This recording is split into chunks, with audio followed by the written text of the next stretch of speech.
বাংলাদেশের মানুষ লিবারেল রাজনীতি করে বলে ইসলামী ছাত্র শিবির বা জামায়াত ইসলামের যে নেতারা রয়েছে তারা এখনো বাংলাদেশে পলিটিক্স করার সুযোগ পাচ্ছে। আসলে আমি কার সাথে টকশো করছি যে ছাত্র দলে তো আসলে এখন মাথায় তো আসলে ঠিক থাকার কথা না যে পুরো ঢাকা বিশ্ববিদ্যালয়ের মতো একটা জায়গা, সেই জায়গায় ছাত্রদল আসলে এত গোহারা হারে দেওয়া। আমিরুল ইসলাম, আপনার কাছে আসতে চাই। ডাকসু নির্বাচন প্রশ্নবিদ্ধ, নীলক্ষেত নিউ মার্কেটের ভিপিজিএস সাদেক কায়েম ও ফরহাদ। একটি প্রশ্ন। আরেকটি হলো আল-বদর বাঙালি হিসেবে পাকিস্তানে শিবিরের যিনি নেতা তাকে রিসিভ করা হয়েছে, এই দুটির ব্যাখ্যা যদি একটু দেন কিংবা বিশ্লেষণ একটু শুনতে চাই। আসলে আজকে টকশোতে এসে একটা জিনিস মানে আমার কাছে ফিল হচ্ছে যে আসলে আমি কার সাথে টকশো করছি। প্রথমত মাঝে মাঝে মনে হচ্ছে আমি কি আসলে ছাত্রলীগের কারোর সাথে টকশো করছি।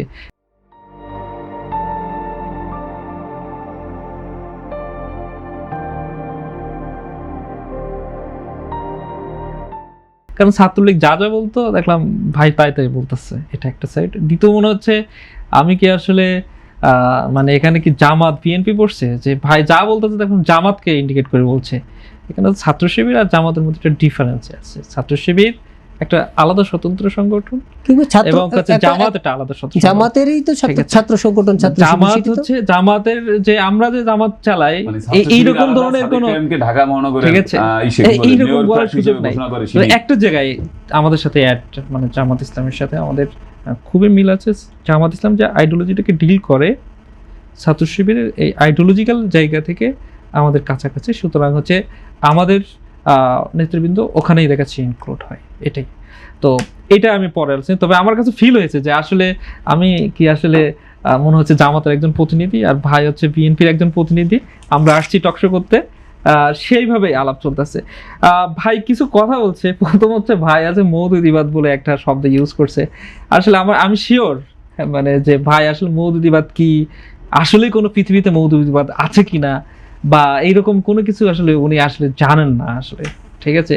মাঝে মাঝে ফেসবুকে নানান ধরনের লোকজন এটা বলে, তো মনে কিছু না এটা বললে মনে হয়ে যাবে আর কি এটা। দ্বিতীয় বিষয় হচ্ছে ছাত্র শিবির পাকিস্তানের জমিয়াতে তলাবা, ভাই আর নামটি ইন্ডিকেট করতে পারে নাই, জমিয়াতে তলাবার সাথে আমাদের একটা ইনভাইটেশন সেখানে গেল। ছাত্র শিবির শুধু পাকিস্তানে যায় নাই, আপনি দেখবেন ওর আগের এটা ছিল হচ্ছে ইন্দোনেশিয়াতে। সেখানে একটা পৃথিবীর বিভিন্ন দেশের ছাত্র সংগঠনের সেখানে একটা সম্মেলন ছিল, সেখানে ছাত্র শিবিরের কেন্দ্রের সভাপতি সেখানে ইনভাইটেড ছিল সেই সম্মেলন, ওখান থেকে আবার ইনভাইটেশন দিয়েছে পাকিস্তান। ছাত্র শিবির শুধু এই দুই জায়গায় যায় নাই, ছাত্র শিবির মালয়েশিয়াতে গিয়েছেন, টার্কিতে গিয়েছেন, সৌদিতে গিয়েছেন ছাত্র শিবিরের নেতাদের, সেখানে আল-বদর বাঙালি হিসেবে তাদেরকে রিসিভ না এরকম ধরনের কোনো আলাপ বা এরকম আসে না। ভাই তো আমি জানি না ভাই কোত্থেকে পাইছে, ঠিক আছে। এরকম ধরনের ওইটা ফেক ভিডিও, আপনি খোঁজ নেন, এটা আপনি খোঁজ করে নেন। তাদের এই উর্দু ভাষায় ছাত্র শিবির অনুবাদ করেছে। ছাত্র শিবিরের যথেষ্ট বা কি বলা যায় দেশের প্রতি দেশপ্রেম আছে, দেশের প্রতি ছাত্র শিবিরের আস্থার জায়গা আছে, দেশের প্রতি বিশ্বাস আছে, দায়বদ্ধতা আছে, ছাত্র শিবির আছে এই দেশের প্রতি। ছাত্র শিবির আত্মমর্যাদা নিয়েই দেখাচ্ছে পৃথিবীর বিভিন্ন রাষ্ট্রে যায়। ছাত্র শিবির একবার অক্সফোর্ড ইউনিয়ন থেকে বিভিন্ন দেশে ছাত্র শিবির যায়, এবং শুধু তাই নয়, ছাত্র শিবিরের প্রোগ্রামগুলোতে বিভিন্ন দেশের ছাত্র প্রতিনিধিরা আসে। আপনি দেখবেন আমাদের লাস্ট হচ্ছে যে ভাই তো কমিটি আমাদের খুঁজে পায় না, লাস্ট হচ্ছে আমাদের তো যে চীন মৈত্রীতে আমাদের যে সদস্য সম্মেলনটা হলো, সেখানেও দেখবেন আপনি যে প্রায় 6টা দেশ থেকে আমাদের 6 থেকে 7টা দেশের প্রতিনিধি সেখানে আসছিল, এবং তারা আমাদের সাথে আমাদেরকে নিয়ে কথা বলছিল, দেশ ও জাতি নিয়ে তারা কথা বলছিল, পৃথিবীর উম্মাকে নিয়ে তারা কথা বলছিল।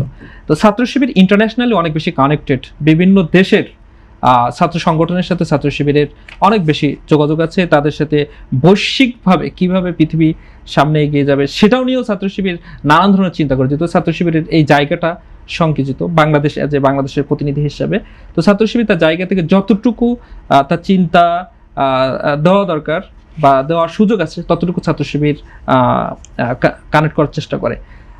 ভাই একটা জিনিস বললো যে নীলক্ষেতের, এটা ভাইদের অনেক আগের একটা মানে কথাবার্তা, এটা পুরান কথা। ভাইদের আসলে কোনো কথা আমি তো আসলে নতুন দেখি না, এই জন্য আমি বলছিলাম হেরে যাওয়ার কারণে ছাত্রদলই অভিযোগ করছে। এটা তো অবশ্যই যে ছাত্রদলের তো আসলে এখন মাথায় তো আসলে ঠিক থাকার কথা না যে পুরো ঢাকা বিশ্ববিদ্যালয়ের মতো একটা জায়গা, সেই জায়গায় ছাত্রদল আসলে এত গোহারা হারিয়ে দেওয়া, এটা তো আসলে ডাকসু নির্বাচনে হেরে যাওয়া, এটা তো ছাত্রদলের আসলে মাথা আসলে ভাইদের তো মাথা ঠিক থাকার কথা না, সেই জন্য তারা নানান ধরনের কথাবার্তা বলছে।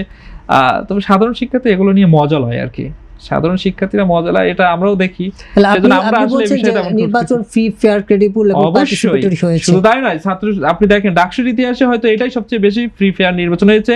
ডাকসুর ইতিহাসে এই প্রথম যে প্যানেলটা বর্তমান সময়ে আছে, এরা যে কাজ করছে, ডাকসুর আপনি টোটাল ইতিহাসটা দেখেন তার চেয়ে বেশি কাজ করছে।